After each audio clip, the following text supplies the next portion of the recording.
Shalom saudara terkasih dalam Kristus, apa kabarnya saudara?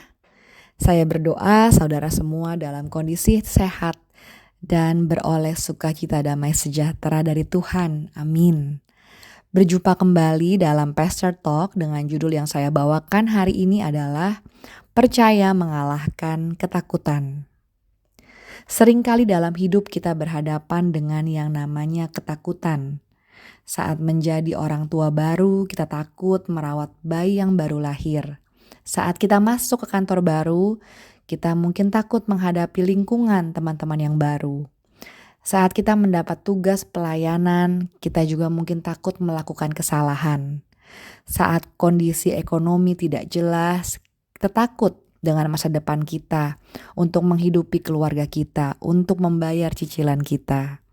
Saat menghadapi ujian, kita juga takut kalau soalnya susah dan kita mendapatkan nilai yang jelek. Saat hujan deras tidak berhenti, kita takut timbul banjir. Dan masih banyak lagi ketakutan yang kita hadapi dalam kehidupan kita sehari-hari. Ketakutan adalah suatu hal yang wajar yang dialami oleh manusia. Menjadi tidak wajar ketika ketakutan menguasai kehidupan kita setiap saat dan kita tidak bisa terlepas dari ketakutan tersebut. Beberapa tokoh Alkitab yang kita teladani pun pernah mengalami ketakutan. Seperti yang pertama di Kejadian 20, pada saat Abraham berhadapan dengan Abimelek Raja Gerar. Karena dia takut dibunuh, maka dia berkata bahwa Sarah adalah saudaranya dan bukan istrinya. Padahal Tuhan sudah berjanji bahwa Abraham akan menjadi bapa bangsa yang besar.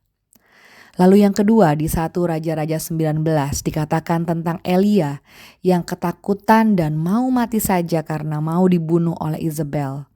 Padahal Elia baru saja membuat mujizat dengan mendatangkan api Tuhan yang menyambar habis korban bakaran dan mendatangkan hujan di Israel setelah 3,5 tahun tidak turun hujan. Di 1 Samuel 21 juga disebutkan tentang Daud yang ketakutan pada Akis Raja kota Gat, sehingga Daud berpura-pura menjadi orang gila.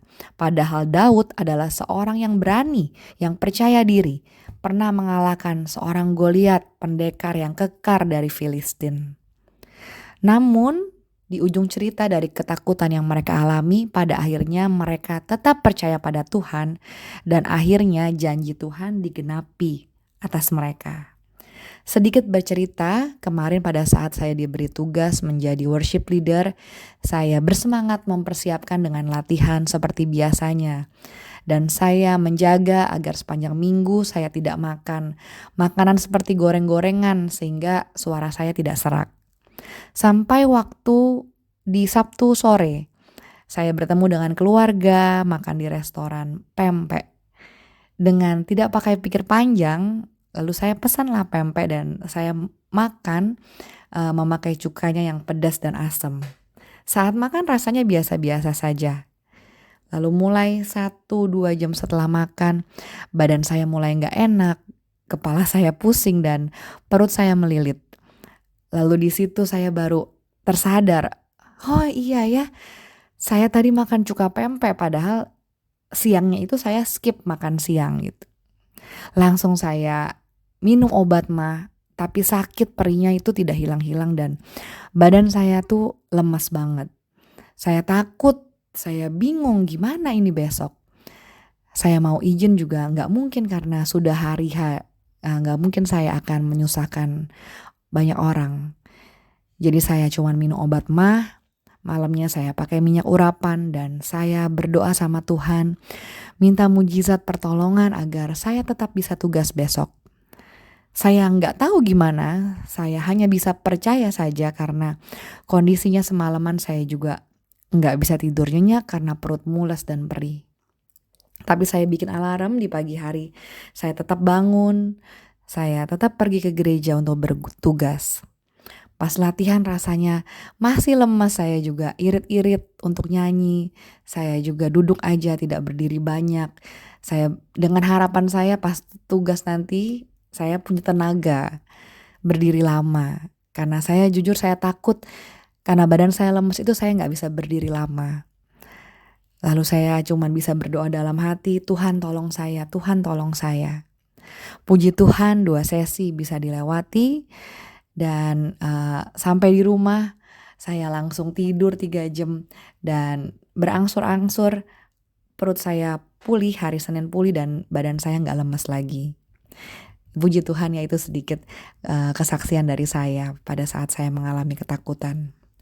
Lantas apa sih kunci mengatasi ketakutan itu? Yang pertama saya bisa bagikan selalu cari Yesus. Pada saat kita mengalami ketakutan, yang pertama bawalah dalam doa kepada Tuhan. Filipi 4 ayat 6-7 dikatakan, janganlah hendaknya kamu khawatir tentang apapun juga, tetapi nyatakanlah dalam segala hal keinginanmu kepada Allah dalam doa dan permohonan dengan ucapan syukur. Damai sejahtera Allah yang melampaui segala akal akan memelihara hati dan pikiranmu dalam Kristus Yesus. Dalam doa ada kekuatan, bukan ketakutan. Lucunya memang kekuatan dan ketakutan itu punya huruf-huruf yang sama, tapi artinya sangat bertolak belakang. Biarlah mulai hari ini kita ingat, kalau kita ada dalam ketakutan, kita cari Yesus dan kita akan beroleh kekuatan. Amin. Yang kedua, ingat Yesus. Apa sih maksudnya ingat Yesus? Mazmur 103 dikatakan, dari Daud, pujilah Tuhan hai jiwaku, pujilah namanya yang kudus hai segenap batinku. Pujilah Tuhan hai jiwaku dan janganlah lupakan segala kebaikannya. Dia yang mengampuni segala kesalahanmu, yang menyembuhkan segala penyakitmu. Dia yang menebus hidupmu dari lubang kubur, yang memahkotai engkau dengan kasih setia dan rahmat. Ingat akan kasih-Nya, pengorbanannya, kebaikannya, kemurahan yang pernah Tuhan lakukan dalam hidup kita dahulu. Pada saat kita mengingat kebaikan yang sudah Tuhan Yesus lakukan dahulu buat kita menjadi yakin kalau Yesus juga pasti akan menolong kita sekarang. Amin. Yang ketiga, percaya saja. Seperti yang saya juga bisa lakukan pada saat saya sakit dan gak bisa ngapa-ngapain, saya hanya percaya saja. Dikatakan di Yeremia 17 ayat 7, diberkatilah orang yang mengandalkan Tuhan, yang menaruh harapannya kepada Tuhan. Di terjemahan lain dikatakan, diberkatilah orang yang mengandalkan Tuhan dan menaruh percaya kepada Tuhan. Harapan sama dengan percaya. Pada saat kita mengalami ketakutan, kita menaruh harapan yang kita inginkan apa, kita taruh pada Tuhan. Dan itu sama saja dengan kita menaruh percaya kita pada Tuhan. Kita tahu Dia Bapa kita yang baik. Kita kenal sama Dia. Bapa juga mengenal kita. Maka dari itu seperti kita punya Papa di bumi yang kita percaya seutuhnya sama Dia, kita juga percaya saja kepada Tuhan dan biarkan Tuhan yang bekerja. Seperti Yeremia katakan, diberkatilah orang yang mengandalkan Tuhan dan menaruh percaya kepada Tuhan. Saya berdoa, saudara dan juga saya bisa selalu menaruh harapan dan percaya kita kepada Tuhan dan tidak hidup dalam ketakutan, tetapi selalu beroleh kekuatan dari Tuhan Yesus. Amin.